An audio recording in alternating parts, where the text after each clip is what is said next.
A very good morning, students. As you know that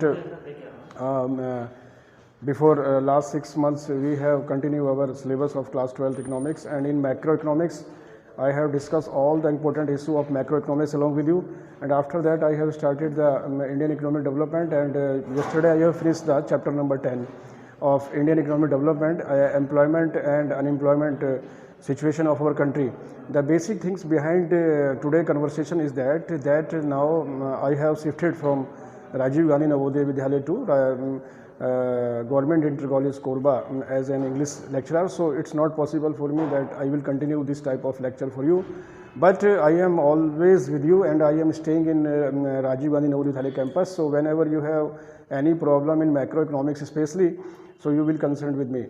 The main thing is that CBSE has divided this paper economics into two parts.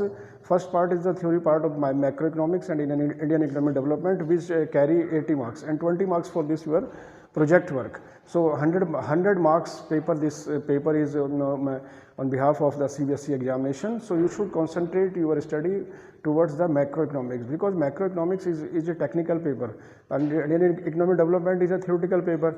So if you have understand the main concept of macroeconomics, that you will face not any problem. Very interesting chapters are there, and all the 148 lectures you have seen any time in my YouTube channel, which I have subscribed for you, and whenever you have some spare time, you may look at YouTube channels and you may enhance your knowledge about the macroeconomics. The basic thing behind that is that during this pandemic COVID-19, your study should not be affected. Many efforts I have done for you by my all the benefits, all the essential commodities which I have.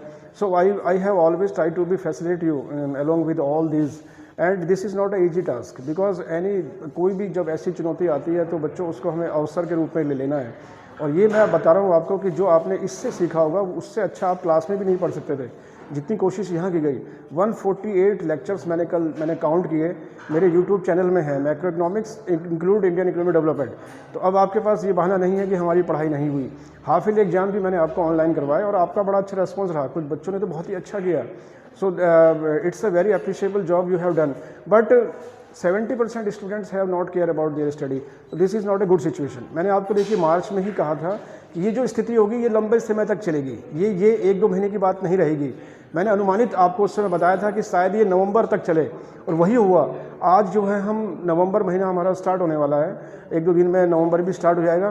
तो अब देखिए समय आपके पास बिल्कुल भी नहीं है, क्योंकि CBSE की गाइडलाइन आ गई है, ऑनलाइन फॉर्म सबमिट होने शुरू हो गए हैं।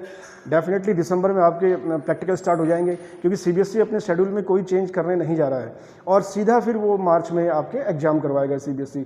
और अभी CBSE की अगर आप वेबसाइट में देखें तो CBSE ने जो चैप्टर इसमें कम किए हैं वो चैप्टर सिर्फ इंडियन इकोनॉमिक डेवलपमेंट में कम किए हैं, ना कि मैक्रो इकोनॉमिक्स में। तो आप अपने दिमाग से ये बात निकाल दें कि हमारा सिलेबस इस साल कम आएगा। आपका कोई सिलेबस कम आने वाला नहीं है।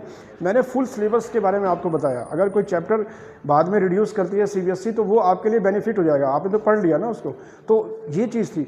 बॉयज़ को मैंने बार बार समझाया कि you should try to be concentrate your study. जितना भी हमारे पास माध्यम है पढ़ाने के, मोड ऑफ टीचिंग है, हम उसका फ़ायदा आपको देंगे, और कोशिश भी की आपको देने की, और आपने बहुत अच्छा किया। कुछ बच्चों ने बहुत अच्छा किया, चाहे वो अनुष्का हो, चाहे वो प्रगति थपलियाल हो, चाहे वो दिव्या रावत हो, चाहे वो दिव्या पवार हो। लेकिन फिर मैं बात कहूँगा कि बॉयज़ का रिस्पांस बिल्कुल भी नहीं आया। बहुत कम बच्चों बॉयज़ ने रिस्पांस दिया, और यही कारण होता है जब बोर्ड का रिजल्ट आता है तो बॉयज़ पिछड़ जाते हैं, गर्ल्स सबसे आगे आ जाती हैं।